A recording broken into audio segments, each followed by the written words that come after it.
Is there anybody here?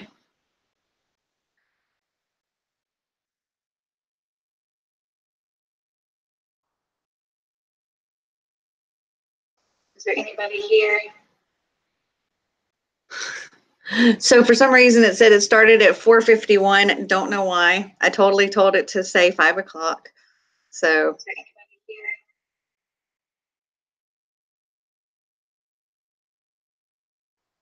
we have 3 people watching now. Hello. Say hi in the or in the chat if you're here, so I know who's here with me.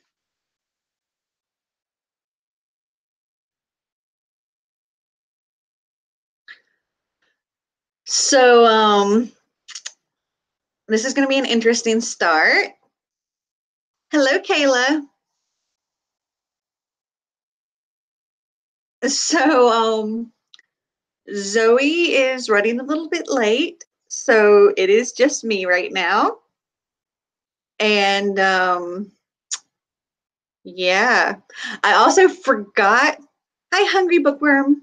I also forgot to invite one of my lovely subscribers to join in on the live show. So if any of you want to be part of this live show, let me know, and I will send you the thing through Twitter or Instagram, whichever works best for you. And you can join the live show now. So just like tell me in the chat if you want to be actually in the live show. And yeah. So those of you that are here, were you doing the Potterwatch along with us? Have you been reading the books?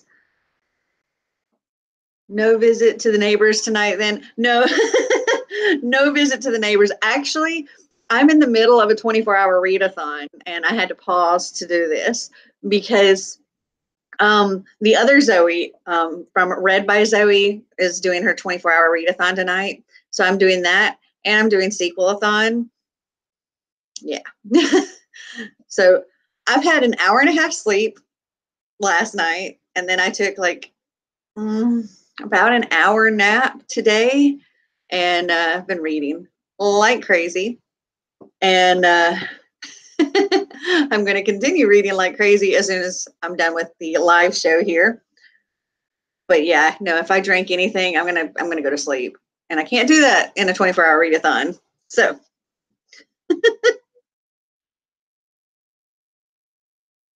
So are any of you interested in joining the live show with me and participating? Zoe will be joining us later. She's just she's not at home right now. She told me that she was out running some errands and she thought she'd be home in time, but we maybe have another 15 minutes before she gets here. Hopefully no more than that.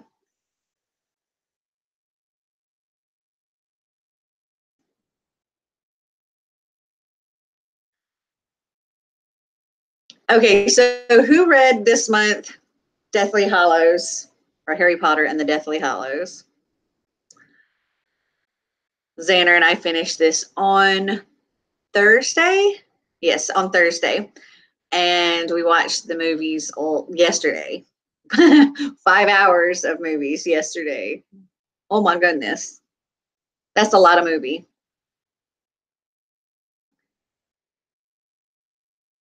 Well, would you like to join me for a live stream at this point? Because seriously, I will send you the link right now if you want me to. Because it's a little bit awkward just being the only person doing this chatting. Though I do have my notes as well.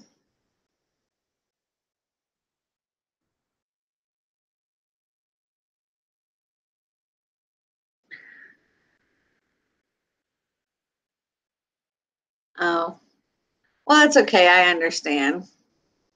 Now, if anybody else is interested, please let me know. Hello, Beth. I was just letting them know that Zoe's running a little bit late. So she is coming, but it'll be a little bit. Also, I forgot to invite one of my lovely subscribers to join the live show. So if anybody is interested in joining the live show, let me know and I will send them a message on Twitter or Instagram with the link to join the live show. What's my favorite Harry Potter movie? That's a tough one. I have to say, I think the first one would probably be my favorite because it's just so innocent and it's like the lightest, fluffiest one of all of them, I think. And there's not really any heartbreak in that one either. And I don't know, it's just so they're so stinking cute and little. And oh, Sasha came to say hi. Anyway, they're so stinking cute and little, and you just want to squeeze them and hug them, and yeah. uh, and it's it introduced so many people to this whole world, and if they didn't read the books, and well, for me, this was my first experience with the books and the movies, and Xander's first experience as well. It's been really cool getting to experience this right along with him. And we've had a lot of fun and we've enjoyed the movies and we've enjoyed the books and really enjoyed Stephen Fry narrating the audiobooks. We did try to listen to the other guy at some point, and Stephen Fry, definitely the best. What about you guys? Which movie is your favorite Harry Potter movie?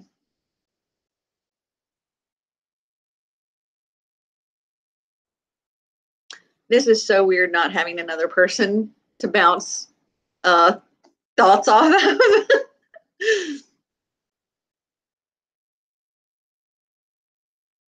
Zoe needs to hurry up and get here.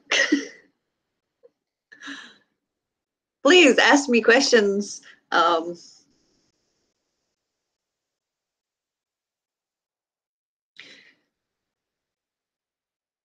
my gosh, so I cried. Um, I think just twice, maybe, while going through the entire Harry Potter series. The first time was when Sirius died. I was just like, oh, that was hard. And then uh, in this one, oh my goodness, all of the deaths in this one was just so hard. We lost amazing characters, and it wasn't all happy endings, which I mean, I think is a good thing because I mean, it's war and not everybody survives a war, but it was still really sad. And I think, okay, so I was really sad about Fred, but I think the one I was saddest about was Dobby. I was just like, oh, Dobby.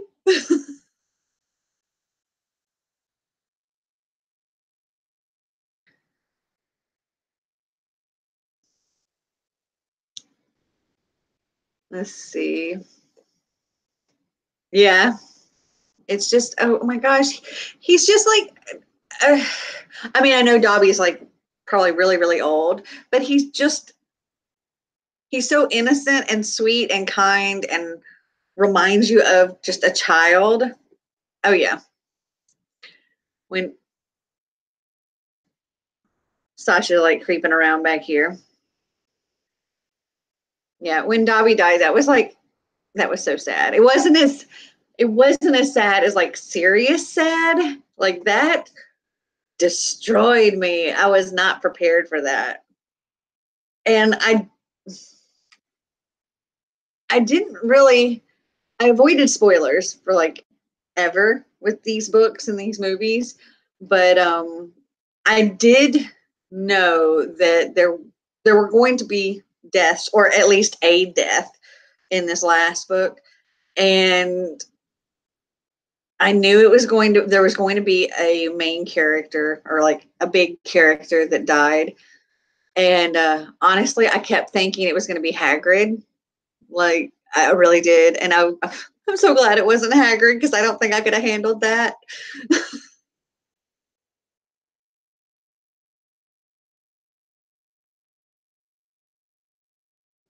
It's weird. I'm seeing like myself repeating. It's everything that you're seeing is like a couple of seconds delayed from what I'm actually saying. And yeah, it's a little weird. So I got this tapestry here from one of my subscription boxes, but it's like hiding all my boxes back here.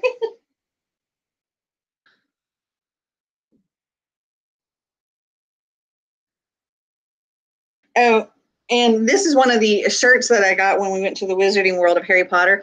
I don't know if you can see it because I'm not getting enough sunlight in here, but this is one of those. It changes colors or does something in the sun. And let's see if I can bring it close enough here where I can actually see it, because it's a little behind. Okay, so you can kind of see the footprints. The footprints start coming up all over the Marauders map on here, and it's really cool. And the back says Mischief Managed in the sun. But other than that, the back is blank.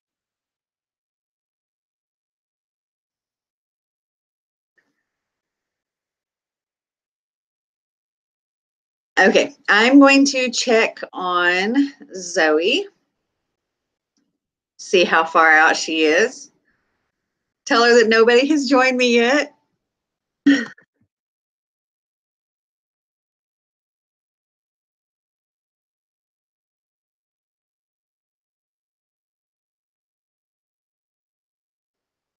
I'm telling her we miss her. Okay. So, uh, I guess we should just go into my notes for now, because I took notes on both the books and the movies. Hello, Stephanie. I was telling them earlier that Zoe's running a little late. Hopefully, she'll be here in the next 10 minutes, maybe. And I totally forgot to invite somebody to join us in this live show. So, if anybody is interested in participating in the live show along with Zoe and I, let me know, and I will send you a message in Twitter or Instagram, and you can just like hop in and join us. Just let me know in the chat if you're interested. And hopefully Zoe will be here very, very soon.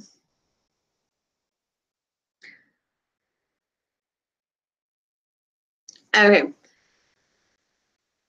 Hello, Erica.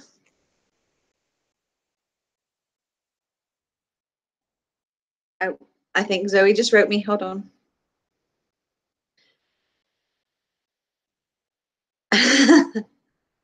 Her hubby, I think, just wrote me and said she's driving. They're on their way back. They'll be there soon.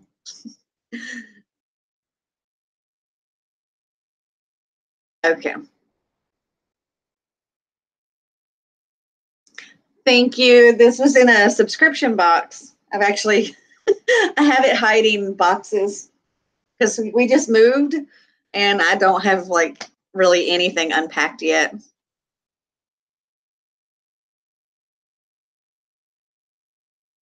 You need 6 more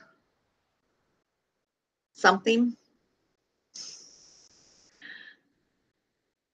So yes, if anybody wants to be part of the live show, let me know.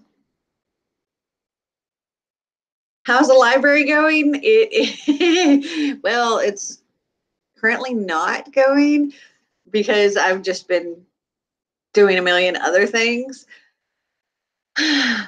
So yeah, I've got most of the stuff sorted that was in the library, like all of the extra boxes, and because they just filled my library with every box that belongs in every other part of the house. So I have like all those boxes that don't belong in the library out.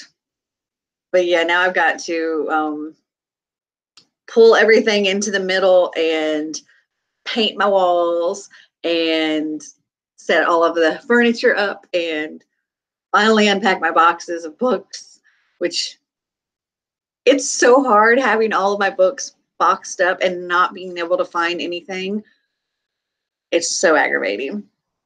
But I'm anxiously awaiting getting to those books. Like, I'm actually in the middle right hello, Sasha. I'm actually in the middle of a 24-hour read-a-thon right now, and I was taking a break to do the live show. The other Zoe at Read by Zoe is hosting a 24-hour read-a-thon, and I'm participating in that while also participating in the sequel-a-thon, which this was part of my sequel-a-thon.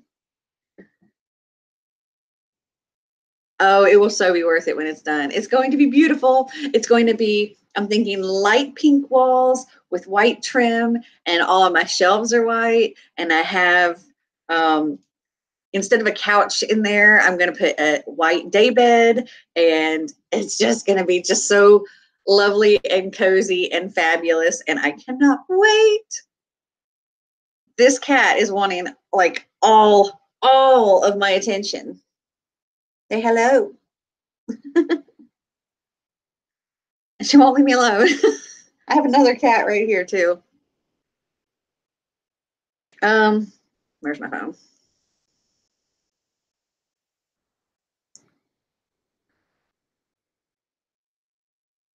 Okay.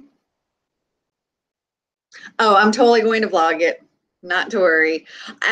I may actually do like a time lapse kind of thing as I'm painting it. I was thinking about it. I'll have to see how it works out, but I'm thinking time lapsing, painting it, and putting all of the furniture where it goes, and putting all my books on the shelves and that kind of thing. I think that made a cool video. We'll see how that goes though.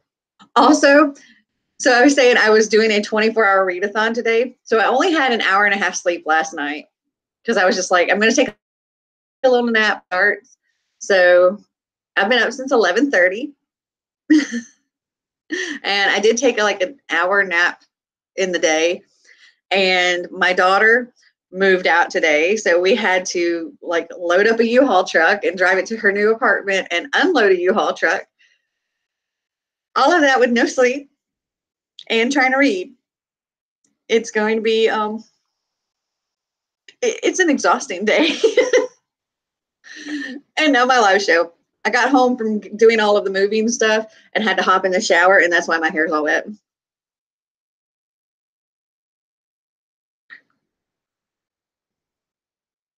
Okay, so Zoe will be here any minute. I think we can go ahead and start. I'm Superwoman. Sometimes I feel like I need to be. Oh, and Xander was behind on his schoolwork, so we've been doing school all day too. It's a juggling act. I don't know how to juggle, but I'm figuring it out.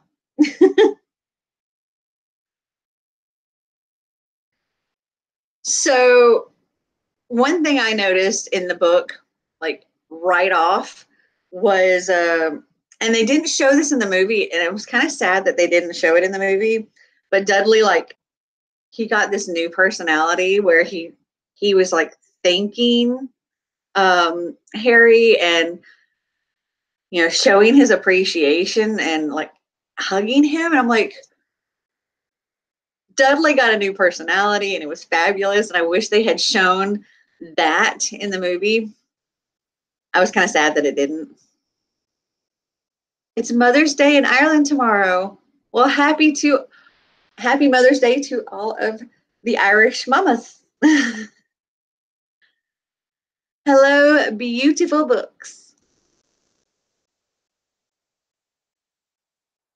Yes, Stephen Fry is brilliant. We listened to the audiobook of a few of the books. Some of them I physically read out loud to Xander, but there were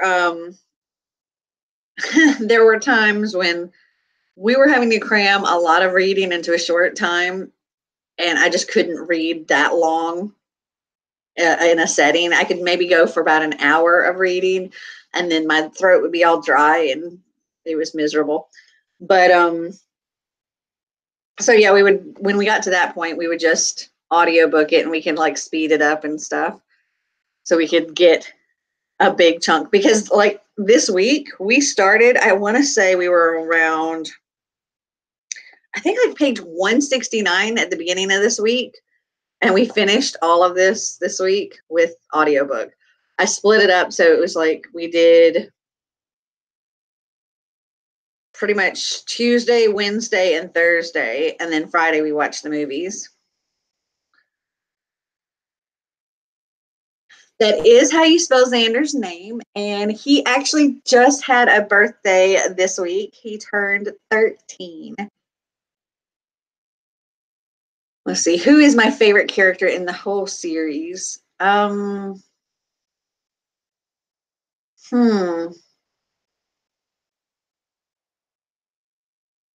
really, really, really like Hagrid. I really do. I think he's one of my favorite like characters. He's, I mean, he's this gigantic, hairy, beastly teddy bear. I love Hagrid. And when I was actually physically reading the books, I was like trying to channel Hagrid's voice. I'm terrible at it, but I was totally trying. And yeah, I really like Hagrid. And there are other characters that I like too. Like, I mean, I love the Weasley twins. I really like Luna, Hermione, of course. I think Hermione is my favorite out of the trio.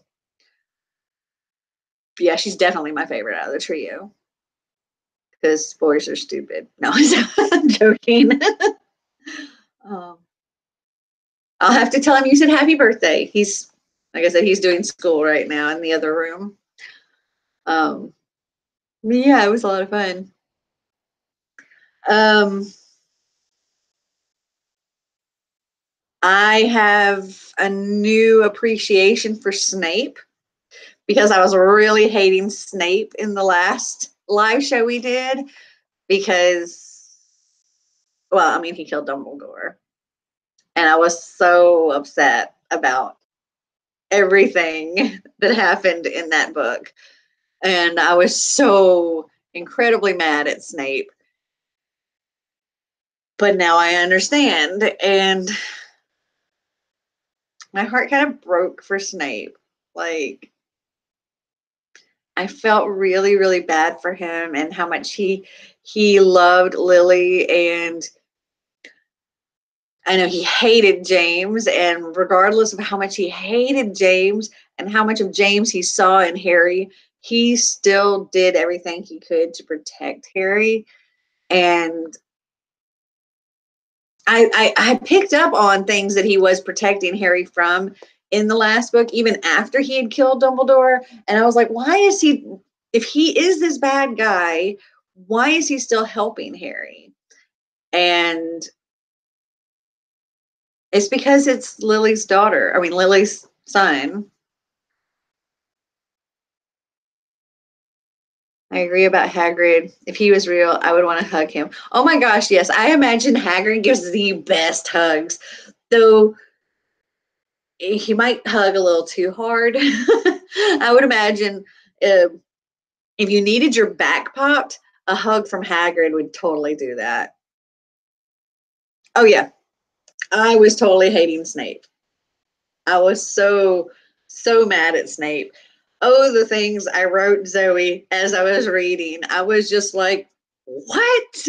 And yeah, I was like, there's got to be something. It can't be. Yeah, I was like, no, maybe he didn't kill Dumbledore. Maybe it was something that they planned and Dumbledore's not actually dead. And I was so mad. He was still a real jerk to a bunch of kids, though. Yes, yes, Snape. I mean, the only person Snape ever really cared for was Lily. And I mean, I can kind of understand how he became the jerk that he was. And it was because he was incessantly bullied, like constantly. And I mean, that's going to make anybody angry and resentful. And that's pretty much what he was. Becoming the worst fear of Neville. Yeah. I think of him as a terrible person who did a few good things.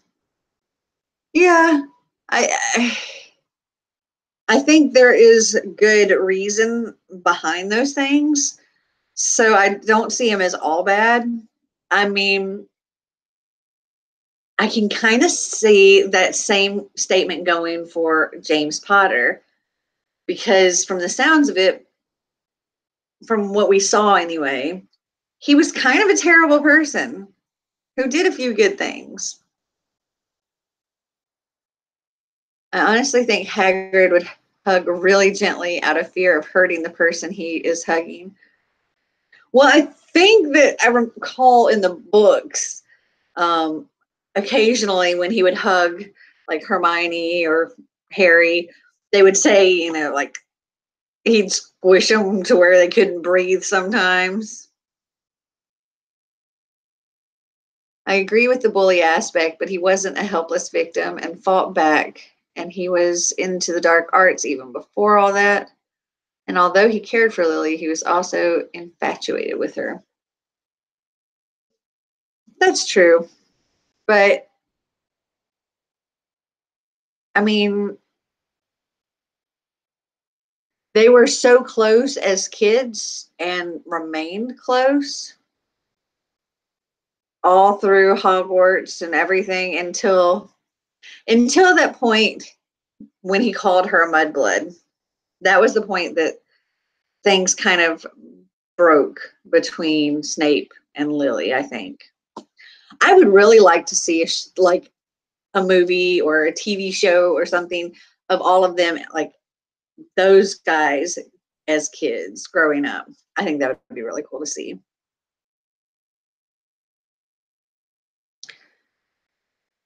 And if he hadn't known Lily was part of the prophecy, he would have stayed with Voldemort. Probably. If it came down to like Lily was going to be fine and nothing bad was going to happen to her or her kid, which would make her sad. Yeah, he probably would have stayed with Voldemort. I can totally see that.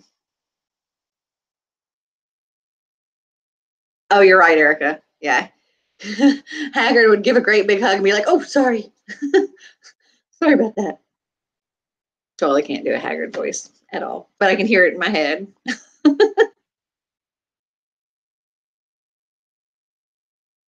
Yes. Oh gosh, Zoe and I have talked about it many, many times. How there should be like a show of them or a show of like the the Marauders, uh, Mad Eye, and all of them. I think that would be cool. I have a new appreciation for the Fantastic Beasts. I haven't watched the second movie yet, and it's interesting because it's like the Crimes of Grindelwald. So now I know who Grindelwald is. So I think that's kind of cool.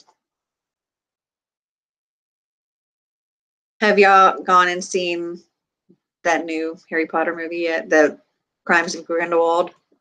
Tongue.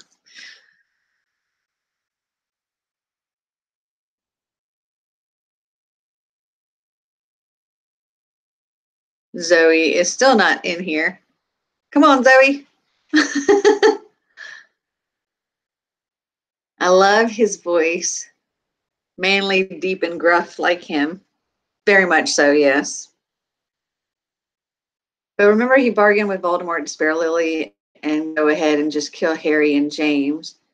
He didn't care for them as long as Lily got out.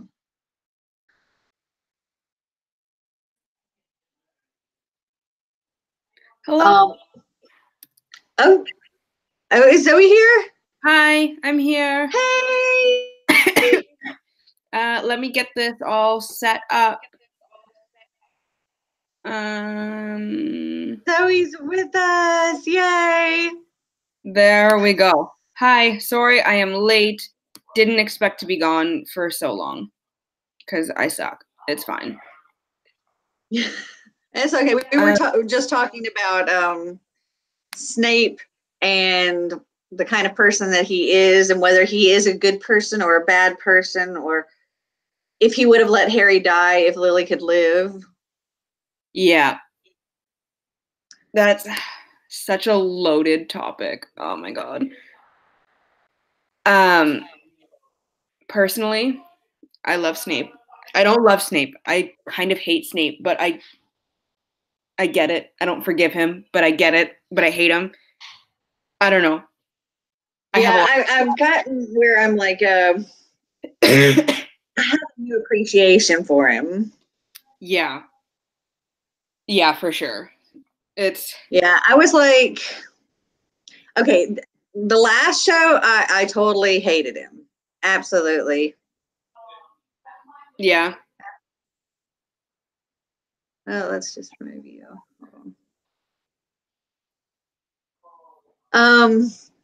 Yeah, I was totally hating Snape in the last live show because of everything that he did. It was just like horrible, and he killed Dumbledore, and I was like, he's a Death Eater still, and he's with Voldemort still, and oh my gosh, what's going on? And I was so upset.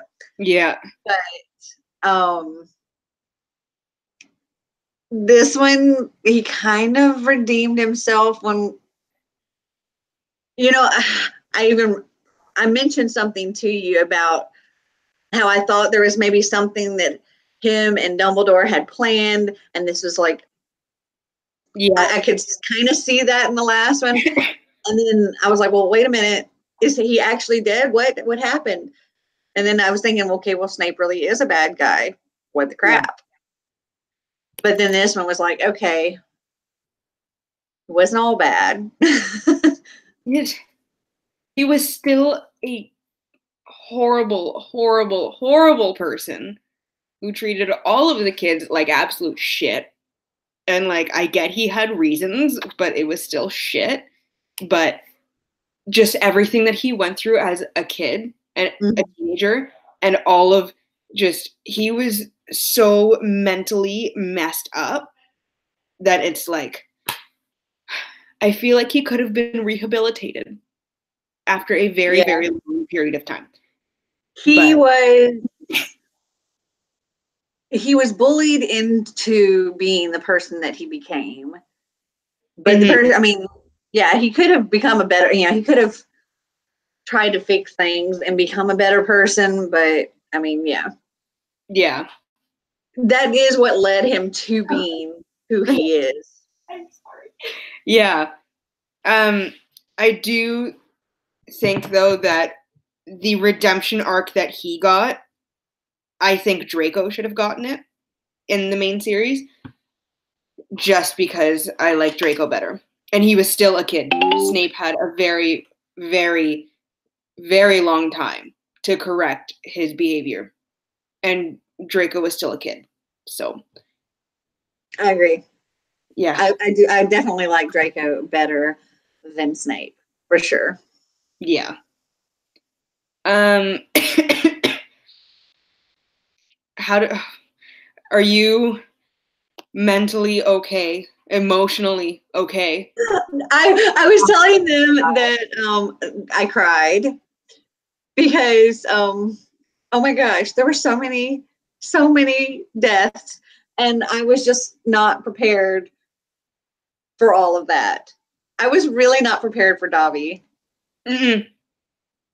That was the hardest death of all in this book, was Dobby. I was just like, but no, because he's just so sweet and kind and innocent and childlike, and I just It's I agree. I do not think being bullied is a good excuse to be mean. But I'm saying that is probably what led him to be the person that he is. Yes, and it wasn't just It wasn't right to be that way. It was physical abuse, mental abuse that for years that went on and on that messes a person up. So it wasn't just bullying. I'm not excusing anything that he did, but there is a logical chain of events that led to the way he was, that he needed A, a hug, B, help, and C, somebody to actually fight for him and try to make his life better. And I really think that's one of the reasons why I have so many issues with Dumbledore. I will always love him, but he was one of those people that if he really wanted to, he could have fought for Snape's well-being. He was a puppet master. He was. He treated all of the Slytherins horribly all the time because it worked for him.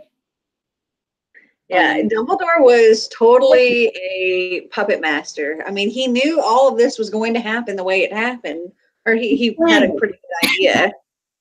And he could have maneuvered things, like if he knew it was going to play out like this, he could have, I think he could have done something to help, you know,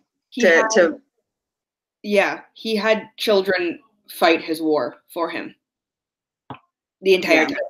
Even the first one, the original members of the Order of the Phoenix were barely out of Hogwarts when it started.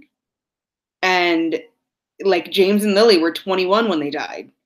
They're still kids in the grand scheme of things, especially because witches and wizards are supposed to live longer, right? So you have a longer lifespan. So at 21, you're even closer to the beginning of your life than, say, muggles who only live to be about 80 on average, right? So all of these people, and I remember there's a part in, I forget which book, but they were talking about how everyone looked so young and everyone was so young. And Dumbledore had everyone do his dirty work, both wars. And he's a piece of shit for it. But I love him. God damn it, I love him, but he's a piece of shit.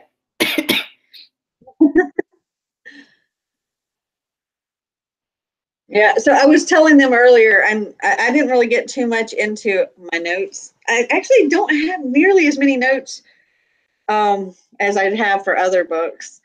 But just before you start there, the one comment about he was amazing at potions, and he did do the things in textbooks and everything, like with the Half-Blood Prince. However, I have seen it personally in my life so many times. Just because somebody is amazing at something doesn't mean they're a good teacher. Like, I've had so many profs, especially math ones, I don't know why, with PhDs, and they are amazing in their field and they do so great and they know the material inside and out, just like Snape, but they don't know how to teach people. So yes, he was amazing, but I don't agree that he could have been an amazing teacher because not everyone's cut out for that. And it's two totally different things, being good at something and being able to teach it. Does that make sense? Mm-hmm. Yeah. All right. Anyways, moving on. You were saying your notes. Oh, yes. My first note, which was my first note for the book and first note for the movie, was something that was in the book that wasn't in the movie. Dudley got a new personality. Yeah. And he was like kind and thanking Harry and giving Harry a hug. Yeah. Yeah. See, I like that because it just because I wish it was in the movie. Yeah. It shows that like you can change and you can grow up. And that's the kind of thing that I wish Draco had too. Like Dudley had it. He went from being one of Harry's biggest tormentors to being able to come to a space where he's like, you know what? I hope you live. And that's a big step in the right direction. And I wish that we had that with Draco. Yeah. I wish they had shown that in the movie, though. I was really disappointed that was something that was not in there. because deleted scene. Yeah. You can find it on YouTube, apparently. I did not know that. I have to look that up. Yeah. It was such like a wholesome moment. It was. And I love that Harry was just like, I don't know how to react. This is so bizarre. But thanks. Yeah. And it's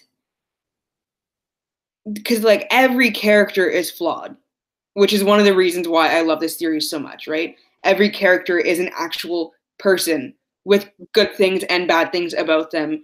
And Dudley was one of the worst with zero redeeming qualities until that point where it's like, actually, he does have a heart somewhere. Like cut out of the movie altogether. Like you don't even see him when the rest of them are leaving.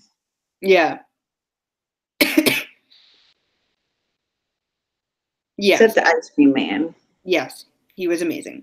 Are you okay? No, I'm gonna have this cough until June probably. So every year. Another one of my notes, which was also a note in previous movie. I hate Umbridge. She's just awful.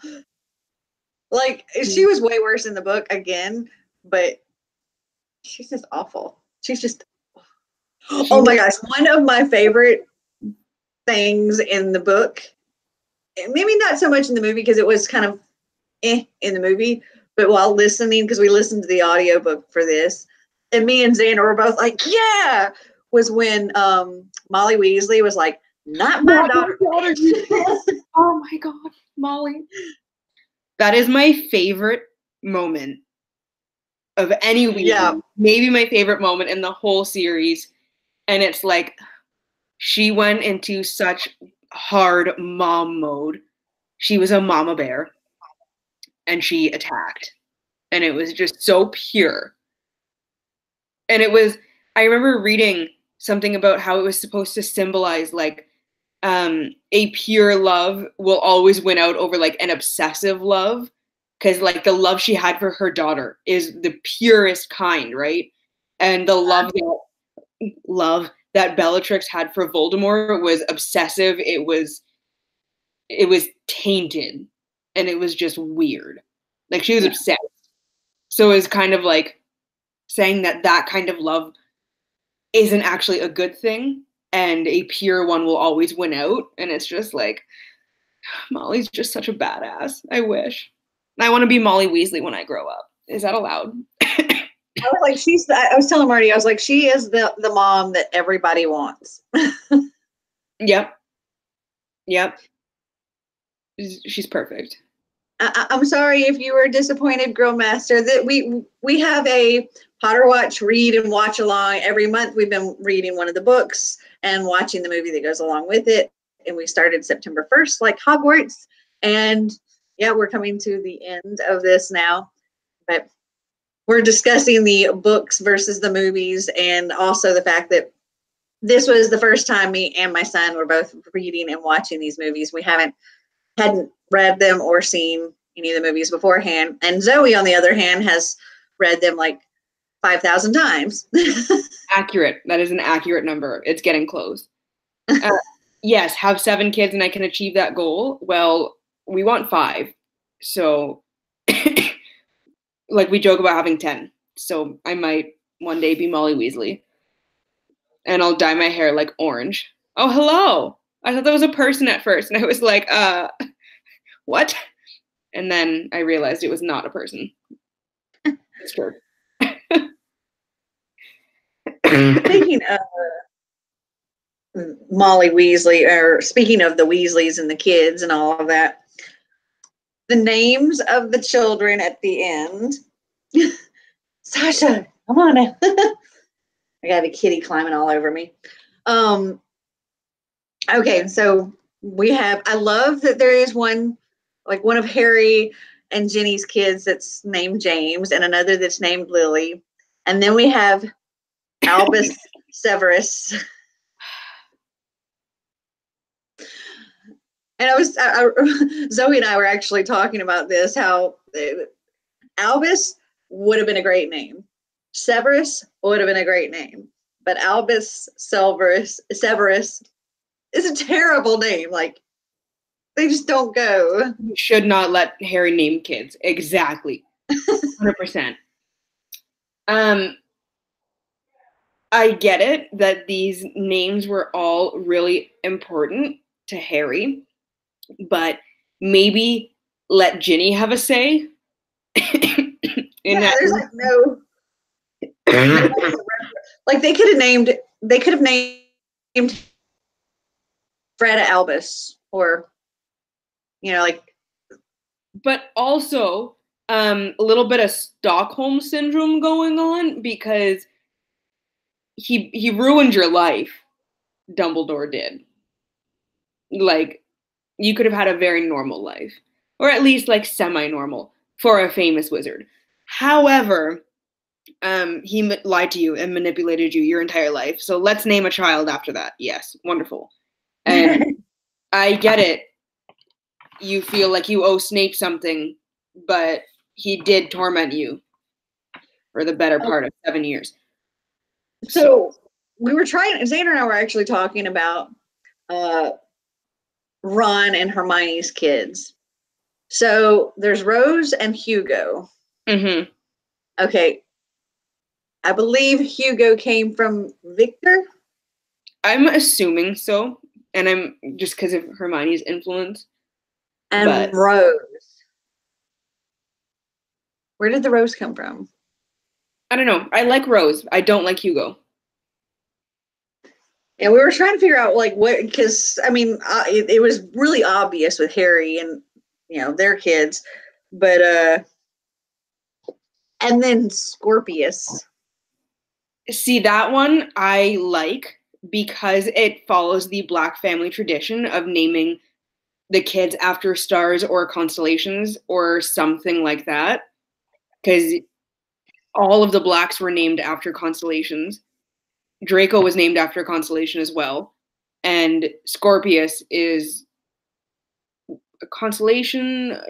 It's near Draco, I think, something like that. But it's an actual tradition. Yes. You should have named him after Hagrid, because I felt that Hagrid was very kind to Harry since the beginning, and not because he was famous or saw him as a playing piece.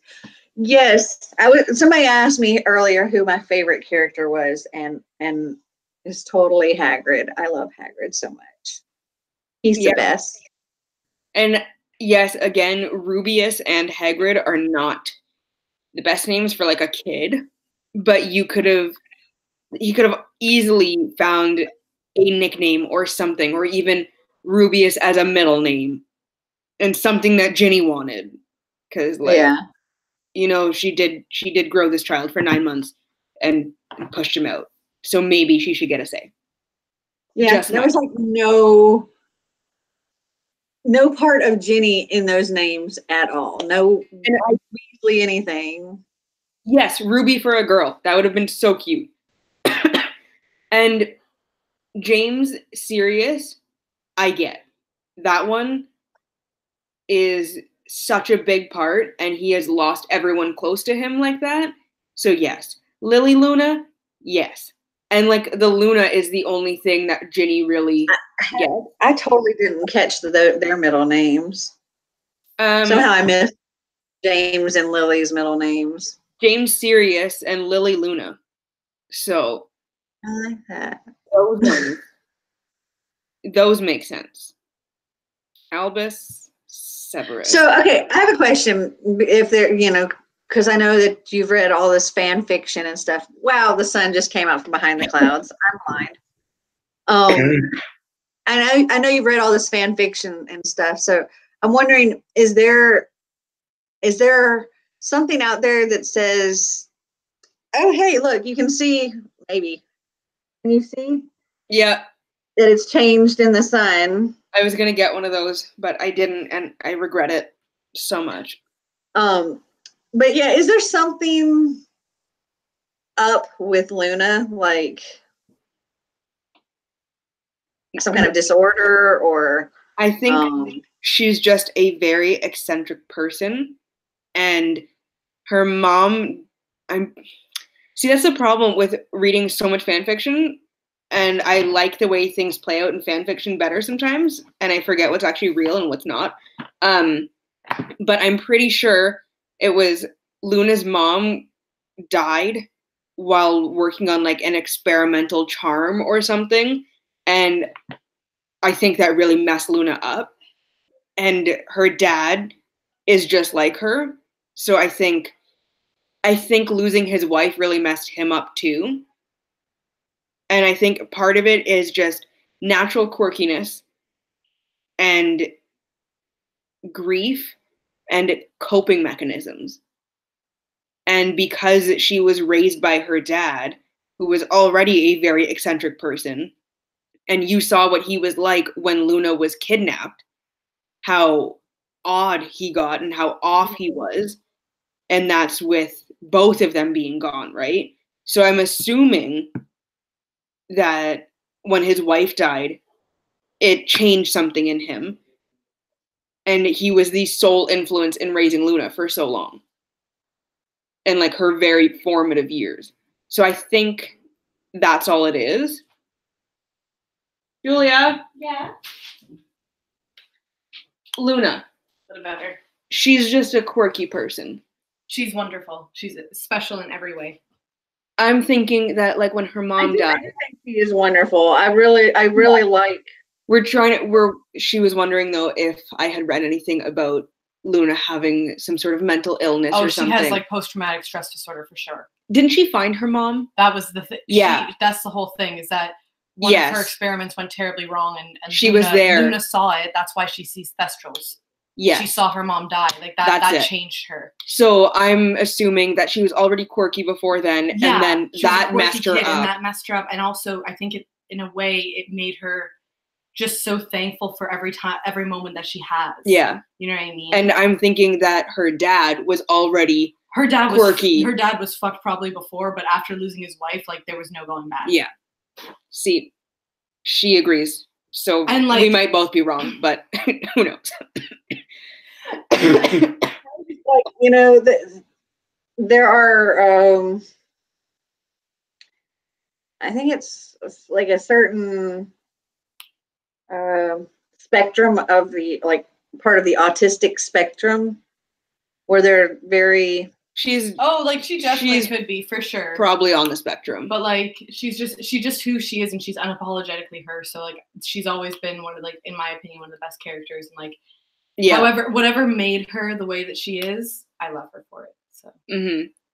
I do like Luna a lot. I like her. I do like that she's so blunt.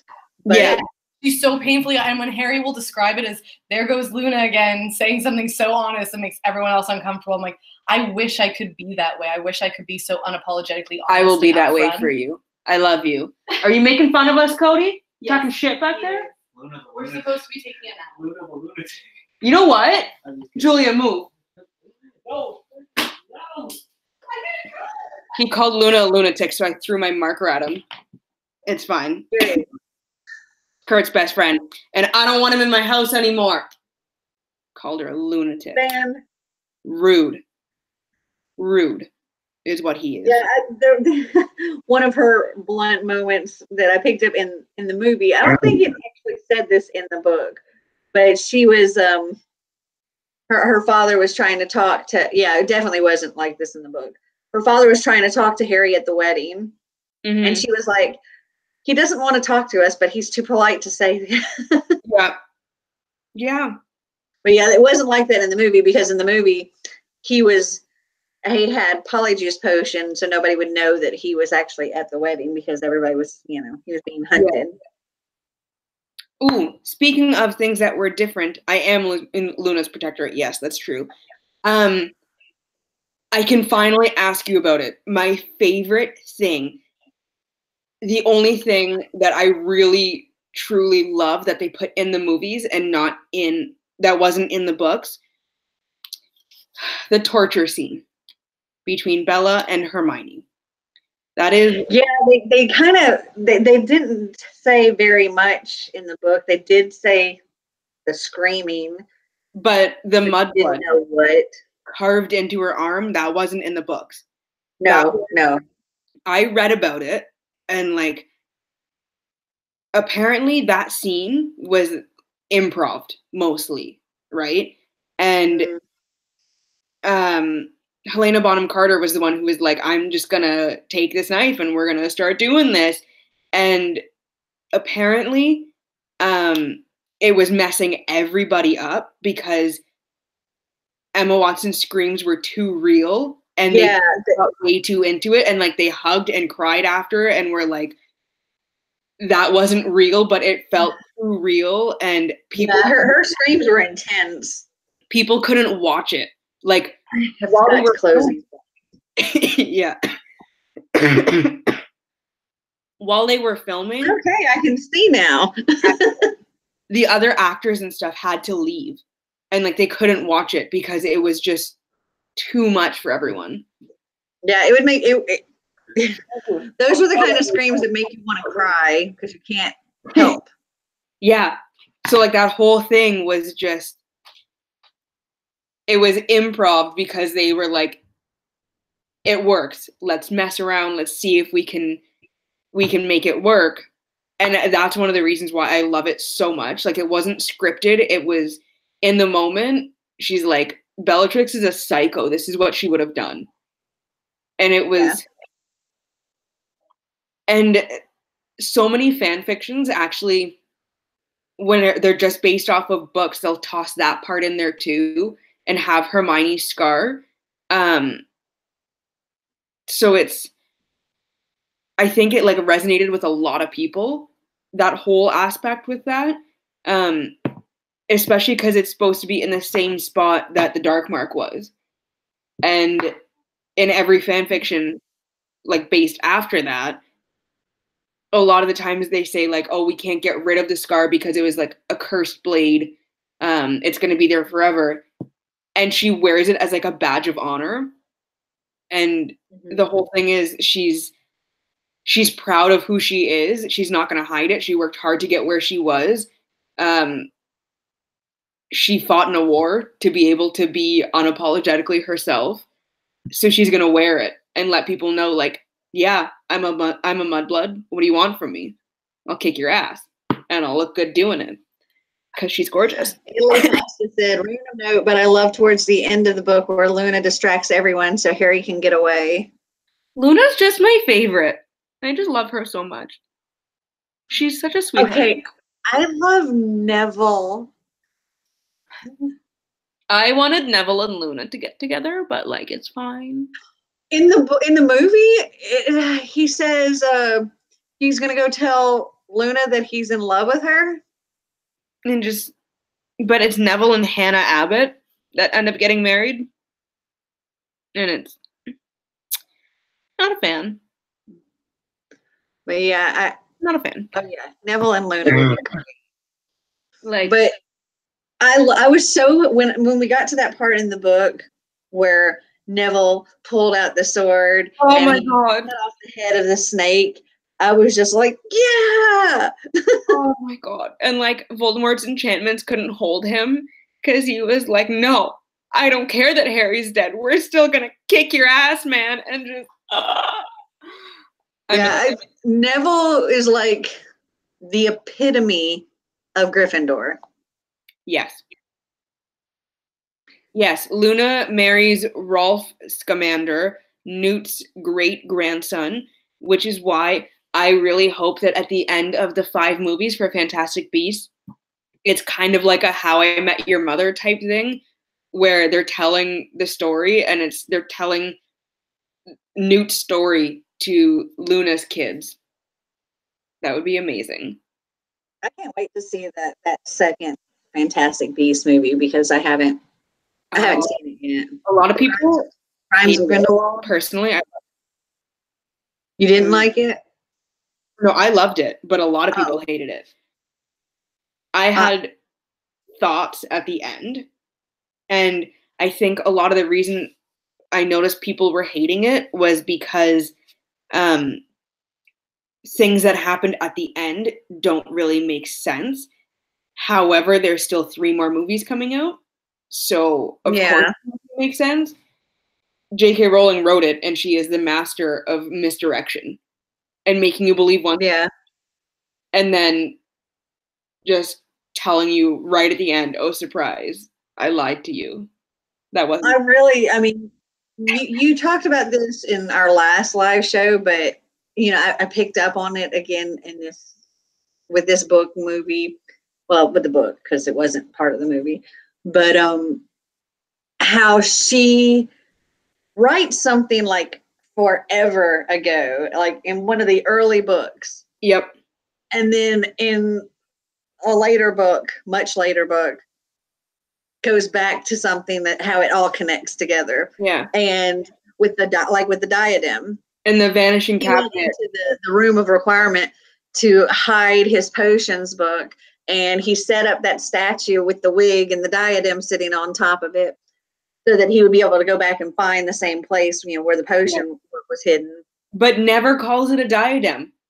Yeah, it was just a tiara on a, you know, stuck it on a wig on a statue. Yeah. And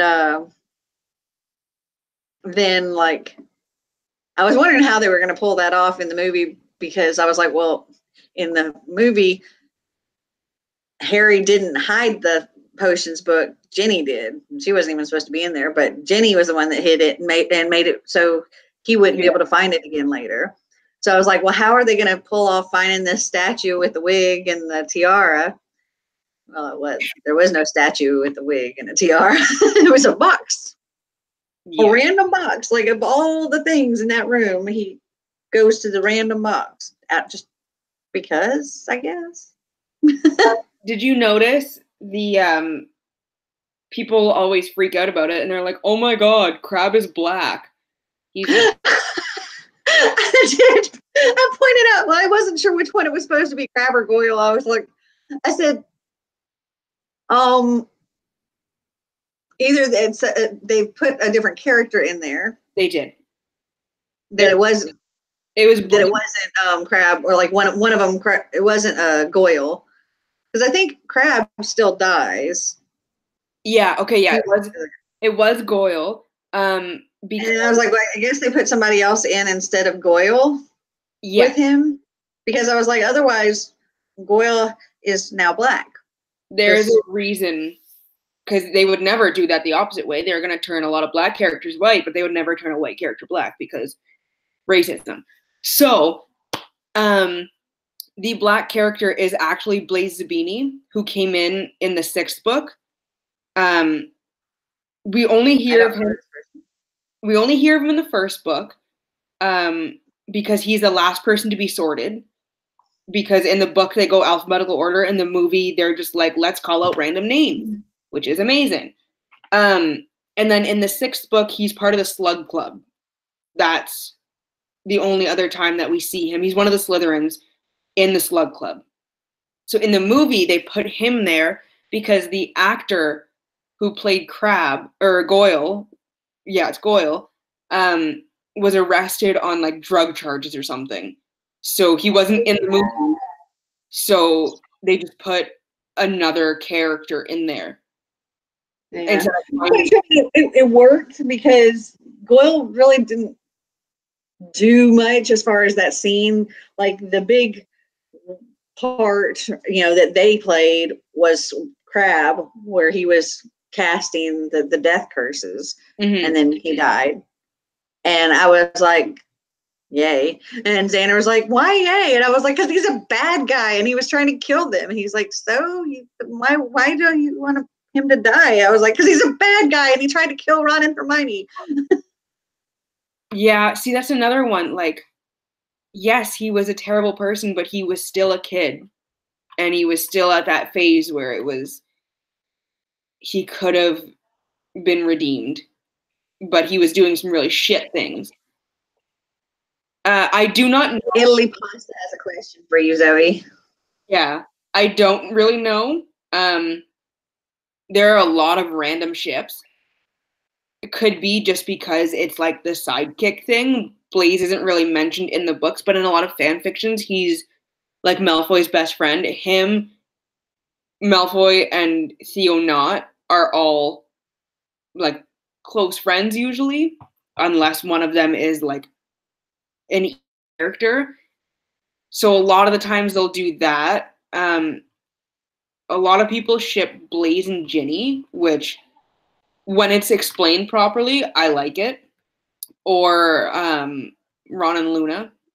I haven't seen like too many Ron and Blaze ones, but there's usually no reason for ships like that where there's nothing given for it, like no reasoning in the actual canon books. But I don't know. I've read a lot of weird fan fictions, so. One of the things that I liked that they added that I don't think was actually in the book, unless I'm forgetting it. I don't think it was in the book. It's where after Ron has left and Harry is trying to cheer up Hermione, and they have their little dance. That is not in the books, no. I love that little scene. I thought it was so sweet, and then she was sad as soon as it ended. But I thought it was really sweet that he was trying to cheer her up. It reminded me of right after the birds incident where she had the birds trying to attack Ron, and Harry sat there with her, and he was like kind of like that. And he was comforting her. See, and I was like, I like them so much as friends. Yes, that's my thing. I love that scene, the dancing one, but they made it seem like it was a romantic thing instead of a platonic thing. Personally, I see Harry and Hermione as siblings because they're both only children, and they're always with the Weasleys. That's like their connection to a wizarding family. So they're only children in such a big family. And I feel like they relate on that level, and I love them as friends and as a brother-sister type relationship. But a lot of people took that dancing scene as, oh, they're going to get together. And they really wanted Harry and Hermione to end up together because of that type of thing. Like, I love it as a friend moment. Like, she is upset. He's there to comfort her because he's her best friend. That's all. But people turn it into a romantic thing, and it makes me angry. Yeah. So I'm glad that it wasn't like slow dancing. Like, they were having fun dancing. Yeah. And they were, kind of being silly about it. And that if they had made it slow dancing, I think it would have seemed more romantic. But because it was like fun, just get silly, have a good time, smile a little. It wasn't, to me, it wasn't like relationshipy. It was. Yeah, me neither. But I think a lot of people, especially ones who didn't read the books, they take it a different way. And what that kiss that Ron and Hermione had in the middle of the battle, personally, I think it was just a heat of the moment type thing, and like adrenaline, and everybody's dying and you don't know if you're going to live for the next 5 minutes. So like, let's just do it. She's always had a crush on him. He's always kind of danced around it because emotional range of a teaspoon. But I truly think that after that moment, when everything settled down, if they tried to kiss again or if they tried to date, it would have been either like kissing your sibling, because it's just, I don't see them together like that, or they would have Ron and Hermione. Yes, they would have tried, and they would have argued all the time, and he would have gotten jealous because her career is taking off and he feels like he's in her shadow all the time, and she would get mad at his lack of ambition, and I think that relationship would have fizzled out right away, and they're better off as friends. And J.K. Rowling has said that it was a wish fulfillment thing, putting them together at the end, and that they would have done couples counseling. By the time the epilogue happened, they would have definitely been in couples counseling for a long time. So I could see that. I could see all of that. Like, I don't know. To me, that wasn't their first kiss. We may not have seen the first kiss. Yeah. But to me, it felt like their relationship kind of started a lot sooner. See, and they just kind of kept it quiet for a while. See, I get that. Like, I get the thinking. And like I know scenes that would kind of make it seem like that, and they were stuck at Grimmauld Place by themselves without Harry there, and it's just, what are we gonna do? Let's make out.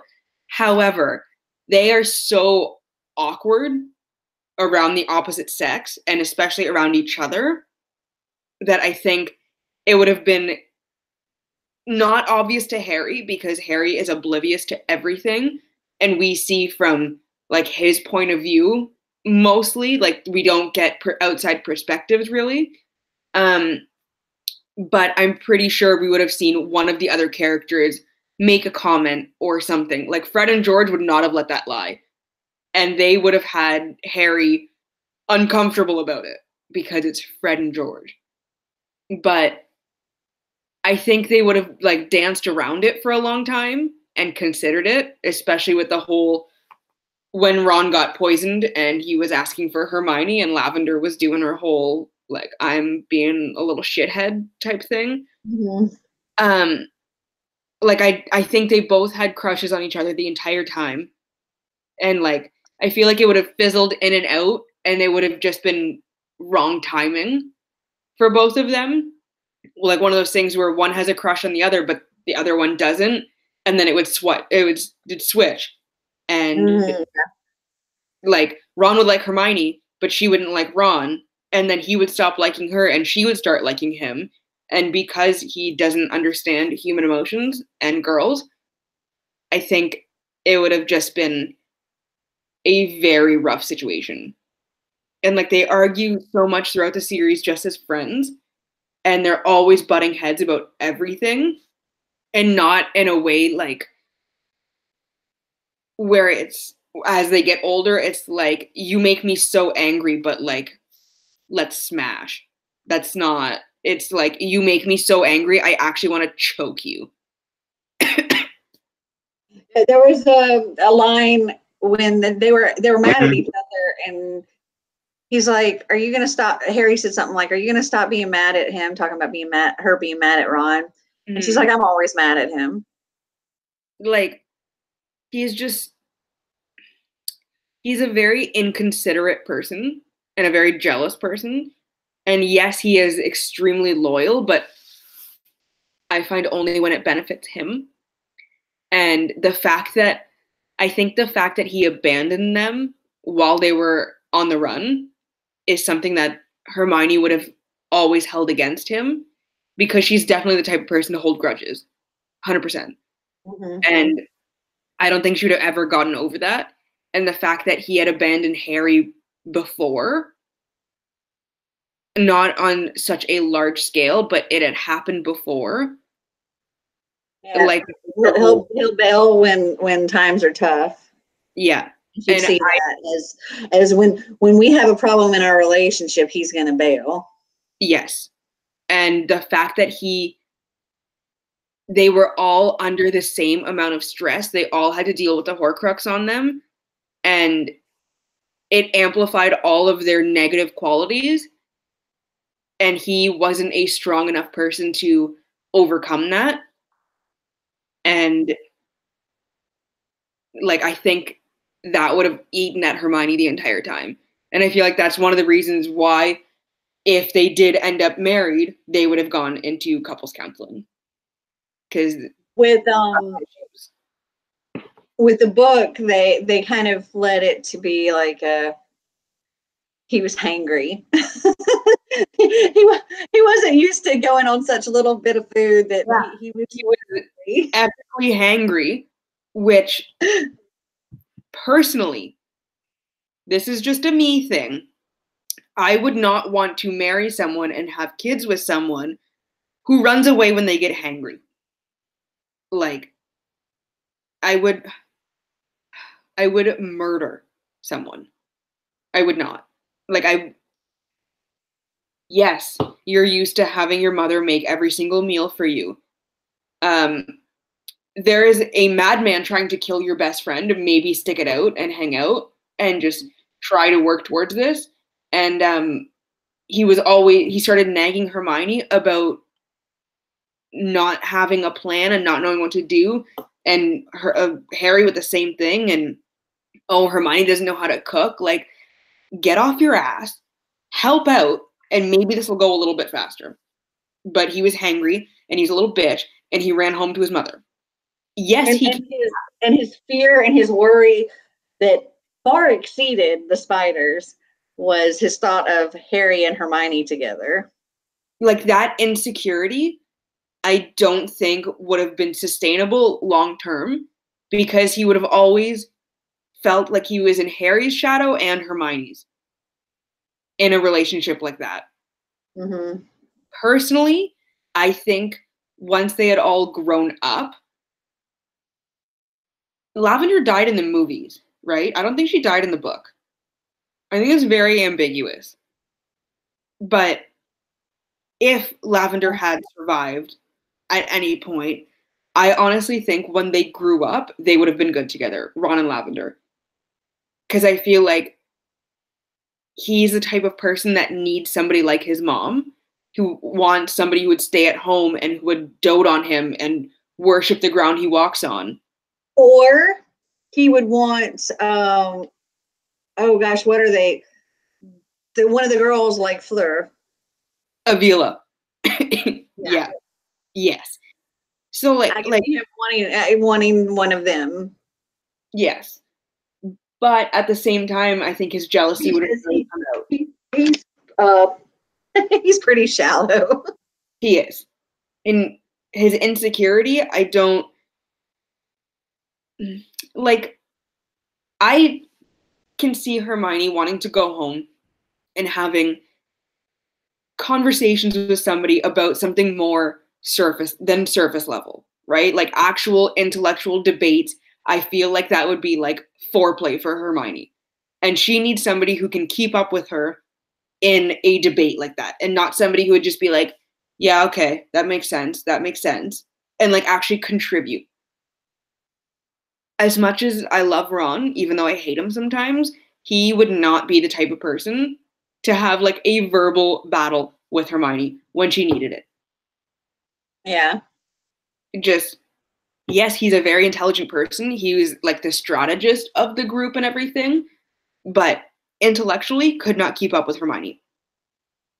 And yeah, I agree. We all know Hermione is the type that would get a job in her career in whatever field, rise as fast as she could, and be running the whole fucking show within 5 minutes. Yeah. Ron's jealousy, and Ron would be in the shadows. Ron's jealousy would not be able to cope with that. She needs somebody that would be like boosting her and like being okay that she is so ambitious and that she's always going to want more for herself and that she would have a career before she starts a family. And Ron basically wanted his mother. Oh, so one of the things that was different in the book from the movie that I didn't like that they changed, because a lot of the things that they added or changed in the movie, I didn't mind, as far as this one goes. But there was one thing I was like, wait a minute. To me personally, you left out something that shouldn't have been left out. And that was when Harry was getting rid of the Elder Wand. Before he was supposed to get rid of it or whatever, or destroy it, he was supposed to fix his own freaking wand. And then because it was supposed to be held together by just the strand, and he was supposed to, the only thing that could repair it was this Elder Wand. And then once he repaired his, because that's what he wanted, he was so happy. He got rid of the other. Yeah. I don't know. That was shit. Voldemort's death scene was so cheesy and just so bad on so many levels. Like in the movie, it was the cheesiest thing in the entire world. Like, what is it Harry says when they're on the thing and he's like, let's finish this like we started it together, and then like he throws him off the thing, and it's like, there are so many better ways that could have happened. And like I cringed the entire time. It was just the most cringeworthy moment, I think, out of all of the movies was that weird, awkward hug that Voldemort gave Draco. That was just like, why? Why did they? Voldemort's not a hugger. Why? Yeah. Why? I don't know. It was just icky. It was very, like, I don't get it. Let me Google this. Let me see if anyone on Google knows what the hell is going on. Why did Voldemort hug Draco? And Draco was obviously very uncomfortable with it. It was just weird. I didn't like it. Xander didn't like it. We were both like, ugh, why? Someone's saying Voldemort was demonstrating how much he cared for Draco, which he did not. And it was to show everyone that if they took that step forward, they would be seen as one of his people and not an enemy. It would terrify me more, the thought of being hugged by Voldemort, because he was not a good hugger, first of all. Yeah. Is honestly, though, in some ways I'm glad it happened, because there was one fan fiction that stands out. I know I've seen it multiple times, but this one, it was supposed to be like a lighthearted thing after everything. People are growing up, the house prejudices are put aside and everything, and everybody is like trying to get to know each other in this new world where they're trying to break down like the class barriers and everything. And the running joke, everyone was like, when Draco would make fun of them because they did something stupid, they're like, you know what? I didn't get hugged by Voldemort, so like, why are you talking shit to me? And it was every time Draco said something, they're like, you got hugged by Voldemort. Don't talk. Like, and he's like, I had to go to counseling for that, okay? And it was just so perfect. And it was like they were trying, it was like that whole dark humor, right? Is trying to cope with everything that happened by making jokes. And the biggest one was that he got hugged by a mass murderer. And it was such an awkward hug. And they're like, did you want it? It seemed like you wanted it. And he's like, no, I didn't want that. I did not. He's kind of like, okay, well, I was going to go over here to my parents, but okay. I just want my mom. Why are you hugging me? It was so awkward. Like, ooh. Yeah.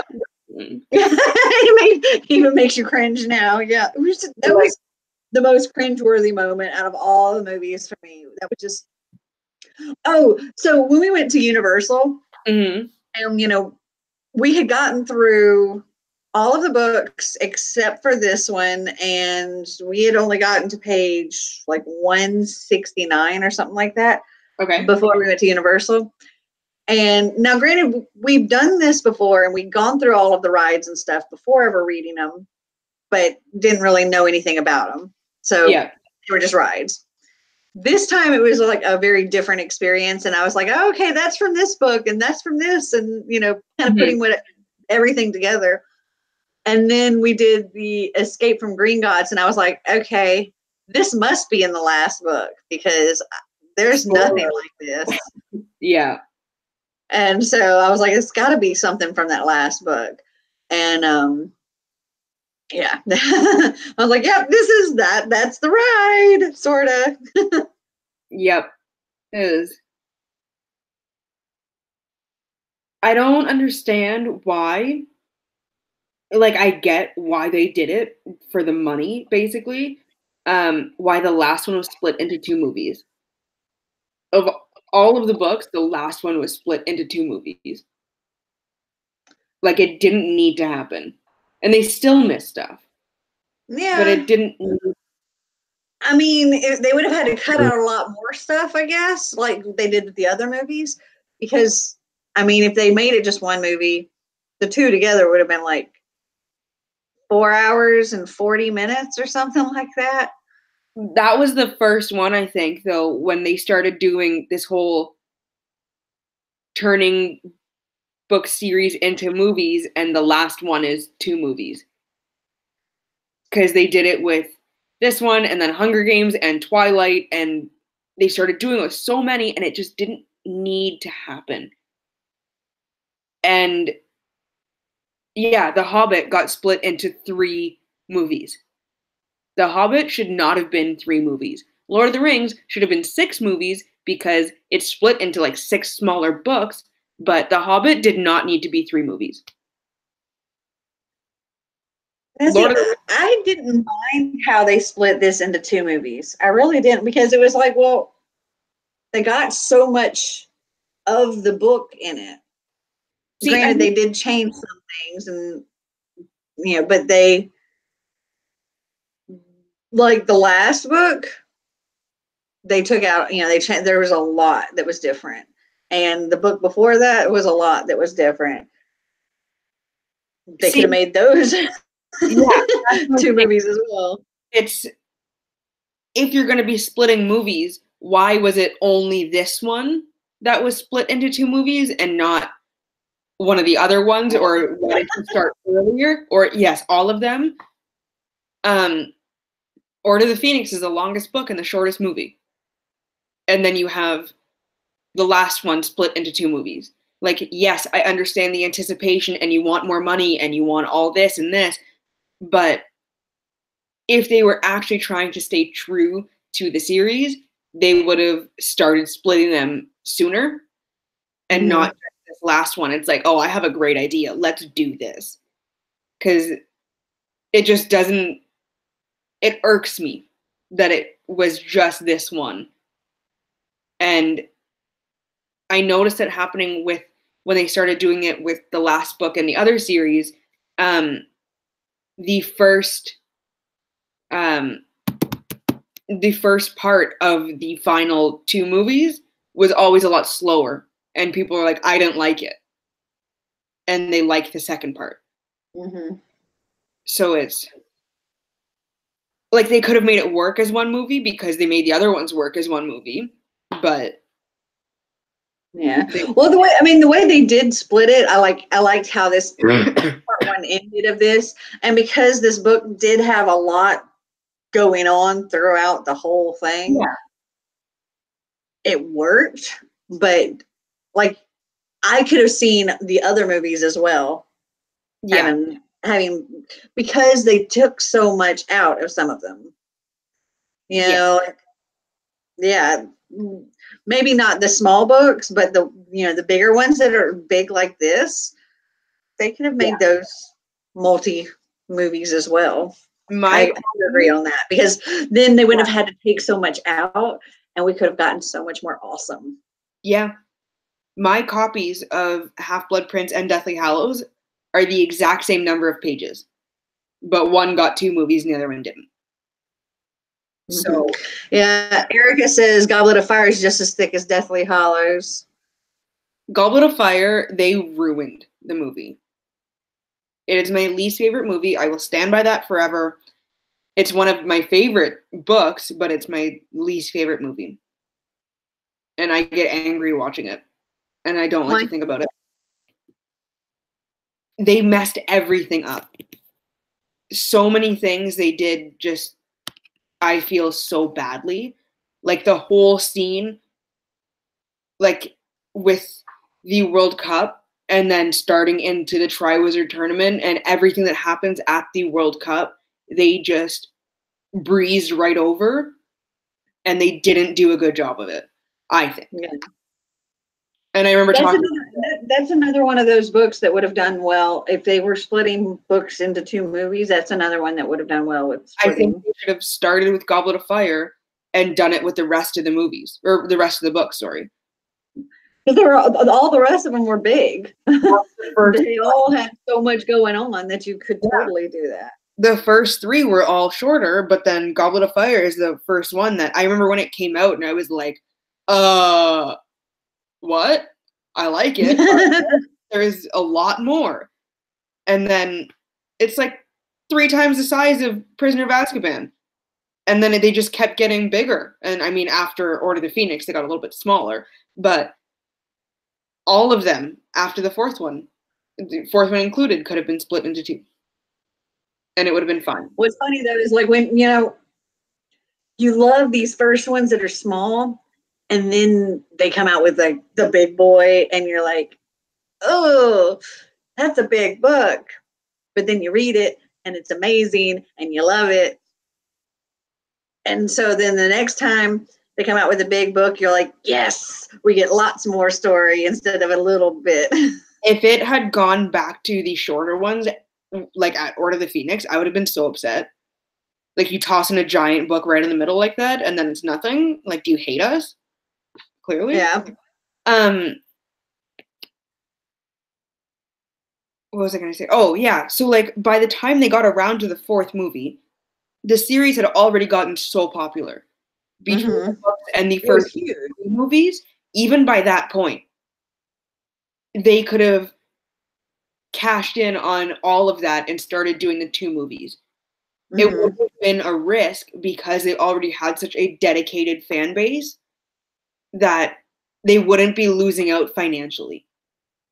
So I think somebody just had the great idea after they were done the 6th one or whatever, and they're like, let's do 2 and make more money. But if they had done starting from the 4th one and did 2 movies for the 4th, 5th, 6th, and 7th, that's a lot more money that everybody could have made. And then that's a lot more that you could add in and stay true to the actual books. And then you get more fans because, hey, they're not ruining books with the movies for once. But then it just went, boom. It went way downhill with the Goblet of Fire movie. It was trash on a stick. Thanks for coming to my TED Talk. I have strong thoughts about the 4th movie. I know, it's okay. I like that first 30 minutes that you weren't here. I was just like, so guys, hey, what's up? I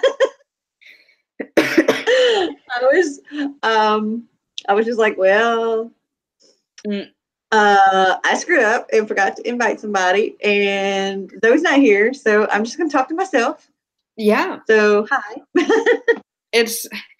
We went to go grab some stuff and get food for dinner, and I thought we had enough time, and then we spent way too long at the drugstore at Shoppers, and it was just, then I was like, holy shit, that's the time.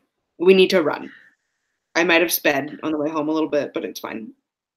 Dude, so you missed me telling them what I've been doing. So I got an hour and a half of sleep last night. Excellent. Healthy. Yeah. Woke up at 11:30 last night because today was read by Zoe's 24-hour read-a-thon. So I'm currently in the middle of a 24-hour read-a-thon. Yeah, I'm doing 24 and 48 because I knew this was happening and people were coming over. So, and prior to this, like starting around noon, Becca got here, and Marty brought a moving truck. Becca was moving out of our house and into her first apartment ever today. So at noon, we loaded up a moving truck and drove it to her new apartment, and then unloaded a moving truck into her 2nd floor apartment.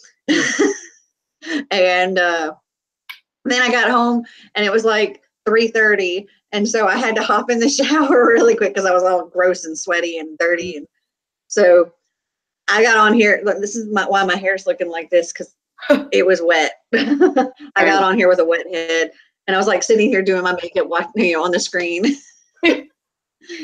It's been a great day. And so yeah. Day for both of us. Sleep, lots of reading and moving. Yeah. Fun stuff. I mean, I managed to stay up until 2:30 and finish The Raven Boys. And then I slept until like 10:30 because it was like, you know what? I need it. I have to work at 6 a.m. tomorrow. So that's going to be fun. I finished a book that I was already halfway through. And I've read about halfway through another one and like 75% through another one. Ooh, good job. So hopefully I can finish those two tonight. Fingers crossed. I believe in you. I've had so much caffeine today, it's insane. I can't. I've had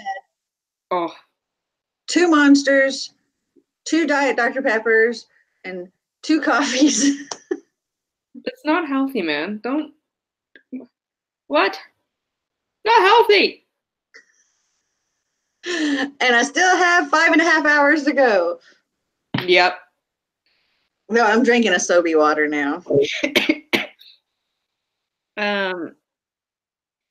Why is my brother messaging me? Oh, he sent me a video of my nephews. They're playing in the bath right now. I miss them. I'm sitting on the floor. I'm hiding my boxes. Yep. See, boxes. Yep. You can't see most of them, but they're hiding down there. This room here will eventually be, it's supposed to be a dining room, but instead it's going to be my filming / craft room. Oh, that's exciting. Now this is the first live show I have in the library. This is the official library.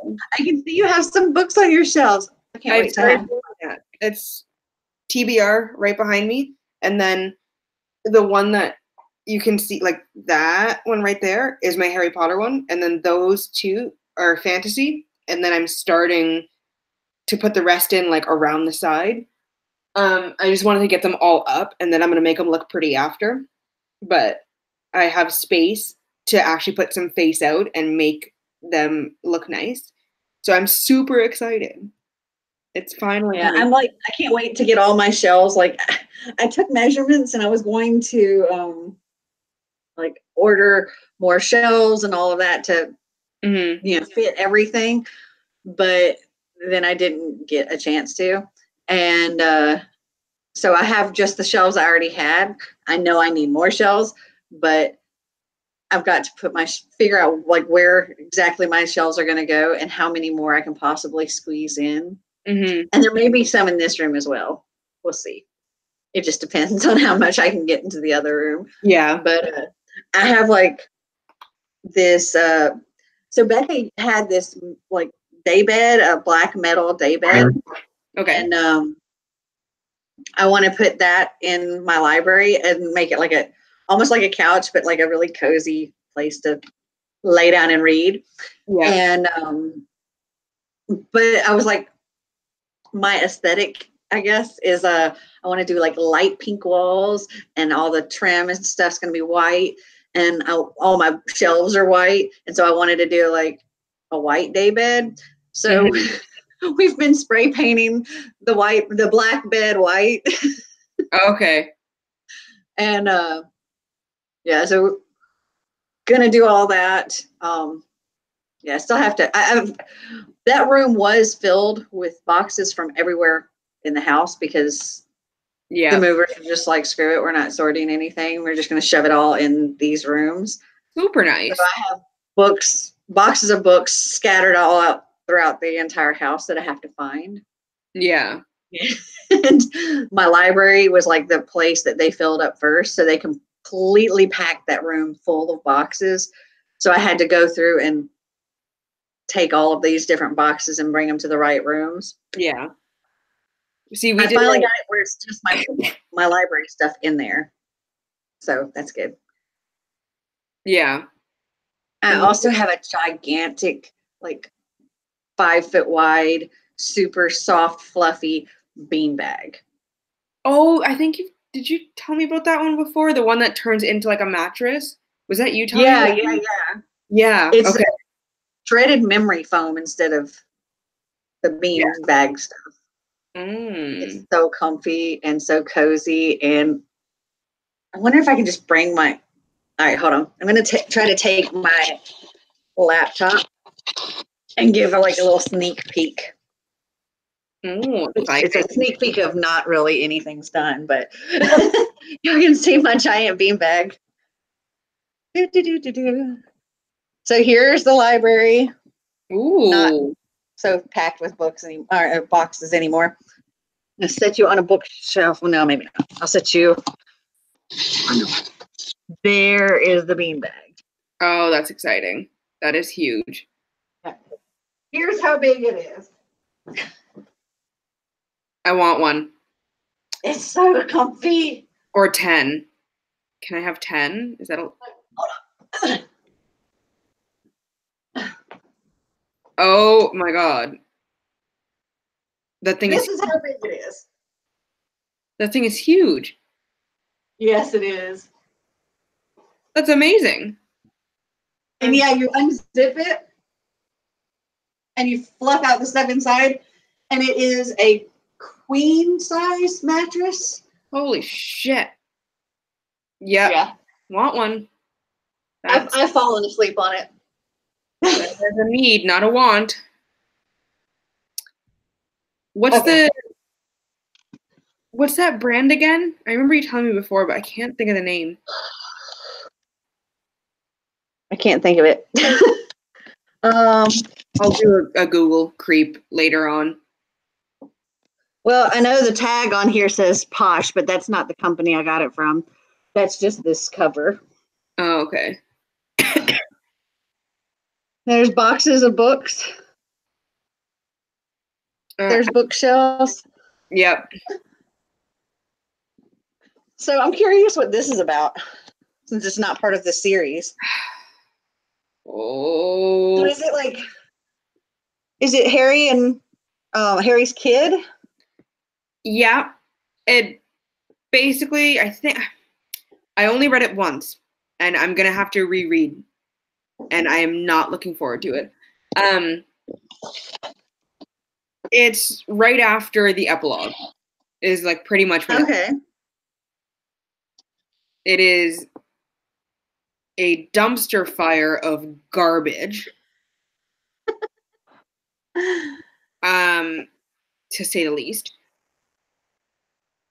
I'm going to look in my email and see if I can find out what this see if I can tell you what the beanbag where I got it from. Mm-hmm. Oh, did you see the question here we have? What are your top 5 favorite characters now that you're done the series and you've met everyone? Let's see. Hagrid. Yep. Hermione. Neville.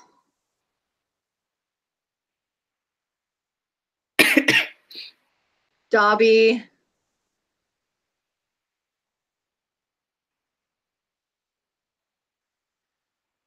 I don't know. I'm like thinking about Luna or Sirius or the Weasley twins. Yeah. I don't know. It's such a difficult question. It really is. And I find it all depends on where I'm at. If I'm rereading, when people ask me, it changes. But Hermione's always my number 1. Hermione and Draco are my number 1 and 2. And then everyone else. I don't know any particular order. I know, I think Hagrid is my favorite. Yeah. And Hermione's probably 2. As far as the others go, I don't know the order. Yeah. So the brand or the company is corduroys, CORDAROY''S. Right, I remember this now. Corduroys convertible bean bags.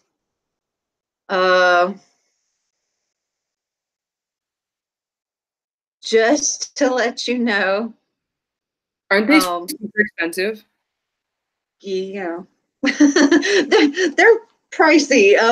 I mean, they're super comfortable and they come with like lifetime warranty and all that stuff. And if you don't have enough fluff in there, they'll send you more fluff. If you have too much, you can take it out. Mine was the Posh Misty Rose Velvet beanbag chair, and it's an extra large, and it was $295.99. Let me do a quick thing here. $295, you said? $295.99, so $296. That is $393 Canadian with the exchange rate right now. So that's a lot. Well, they also they have different ones. Like they have ones that are like a love seat type thing. Mm-hmm. Xander, we're actually replacing Xander's bed with one of these because he's a little guy. The one we actually got for him is bigger than mine. Okay. And his will actually go into a king size mattress, but we don't expect him to actually take it out as a mattress. It's just going to be a giant bean bag, and that's what he's going to sleep on. And his is furry. Oh. His is like black furry, and yeah. It's a hairy bag. Let me see. Where's my thing? Oh, that's the wrong one. Clicking on the wrong tabs. His is the King convertible beanbag faux fur. Okay. And yeah, God, I forgot how much it was. I'm assuming even more. It was $389.99. So that's getting close to 600 Canadian, probably. That's now, granted, when we bought them, there was a sale going on. It was like 15% off. So we ended up getting, like, with everything we ordered, we ended up getting $140 off. Okay. So that's pretty good. I mean, it's still really freaking expensive, but I mean, that's going to be his bed. Yeah. And I love my beanbag. So I sit in it a lot. For a mattress, then that's actually pretty cheap for a mattress. So yeah.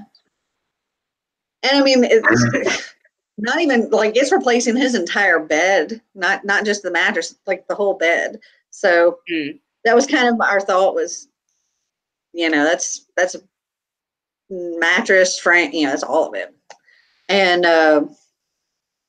my beanbag, I mean, Marty and I both can hang out on that beanbag, and neither one of us are very small. I mean, I'm small in height, but I'm not like a super skinny thing, and Marty is definitely not.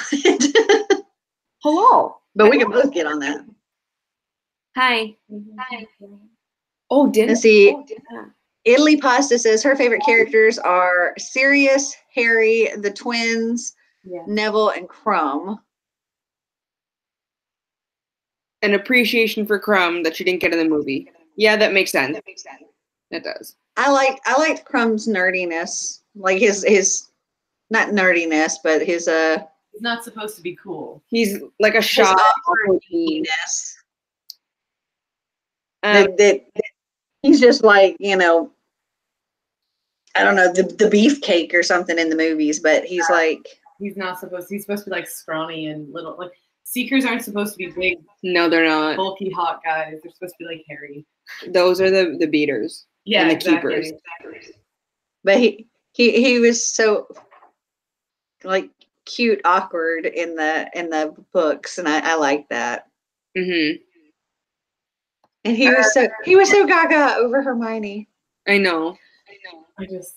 Harry was not one of my favorite characters. I mean, obviously, I like Harry. You know, Harry is required for all of it, but he was not one of my favorite characters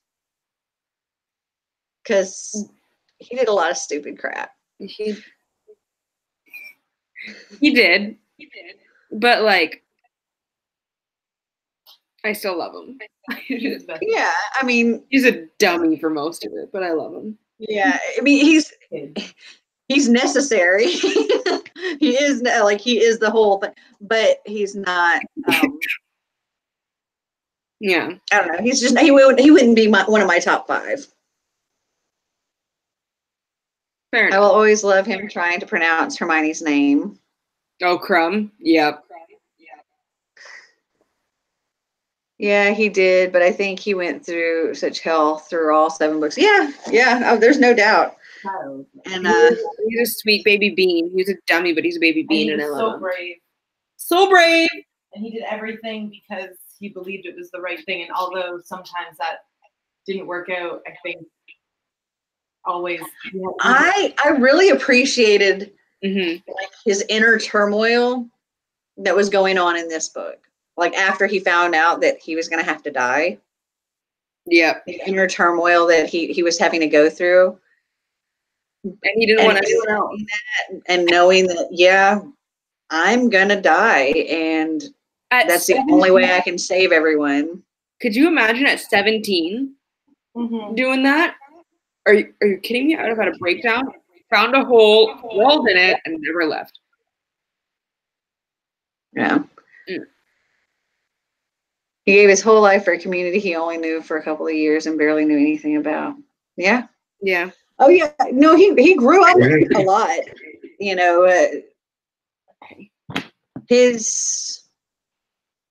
he wasn't as dumb in the later movie, in the later books and all of that. He grew up a lot, and he wasn't making such rash choices, I think. Real. It's real fur. I would never. All right, I'm being summoned for dinner because holy shit, it's 7:00. Yes. And I have to get back to reading. Same. I need some wine. I've got 5 hours left to read for this read-a-thon. I gotta kick some read-a-thon butt. I believe in you. All right. So next month, I don't know. I don't have my calendar in front of me. Next month is on Zoe's channel. Do you know what the date is? April 27th. April 27th. Same time, but on Zoe's channel. Yep. Talking about the biggest dumpster fire in the entire world. Cursed Child. You're going to read it before that. Thanks, Julia. We're going to read The Cursed Child. You know what? I'll give you a good fan fiction to read. This one's garbage. Oh, this is weird. It's a screenplay. It's not it's not like a novel. It's a okay. It's a screenplay. And I have heard that the play is actually really good, and like you can forgive some of the story because it's such a good production. But is there an audiobook that goes along with it or no? I don't know, maybe. My friend Karis, the one who hates Snape as much as you do, the one that you guys bonded, she saw it in London, and she said it was perfect. It's a world premiere in London's West End in summer of 2016. Yeah. So yeah, April 27th, my channel. Yep. Be there, be square. It'll be our final Potterwatch. Yep. Signing off. It's almost over. I know. Like we did a whole year of Hogwarts, man. Oh my God, I'm dying. Italy says they don't think they've read Cursed Child, but they look forward to hearing your thoughts, Zoe. Probably for the best. Don't ruin your life like that. Yeah. I'm looking forward. I've been looking forward to Zoe's thoughts on this book since we started, because She's made it very clear that she hates it. So I was gonna try and like reread it slowly for the past couple months, but then I realized that I didn't hate myself that much. So I am going to vlog rereading it, and that will be going up at some point after the live show. Talking about how much I hate it, and I will vlog my experience reading the worst book. I wonder if you'll like it more reading it a second time. If I do, sign me into a hospital. It's not me. Don't ever trust a word I say again, because I hated that shit. I hated it so much. I hated it so much. All right, guys. Well, it's on my fantasy shelf. It's not in my Harry Potter shelf. It's not even allowed near the Harry Potter shelf. So that's how shit it was. Thanks for coming to my TikTok. Yeah, I actually had to order it. Just got it I think last month because I didn't have it already. I was thinking, oh well, part of the series. No, it's not part of the series. It's glorified fan fiction. So, all right. Thank you for joining us, Zoe, and I'm glad you were able to make it. Yeah. Next time I will make sure that I go get my dinner before, and I'm not being stupid. Next time it's on your channel. So. Oh. You just froze right at the end there. All right. Goodbye. Well, I hope you guys enjoyed this video. If you did, give us a big thumbs up. If you'd like to see more videos like this, click that subscribe button down below. And don't forget to go and subscribe to Zoe. I'll have her link down in the description. Yeah. And until next time, remember to always be completely you. And bye. I hope you all have a wonderful day and get at least a little bit of uninterrupted reading time. Excellent. Bye, everyone. Bye.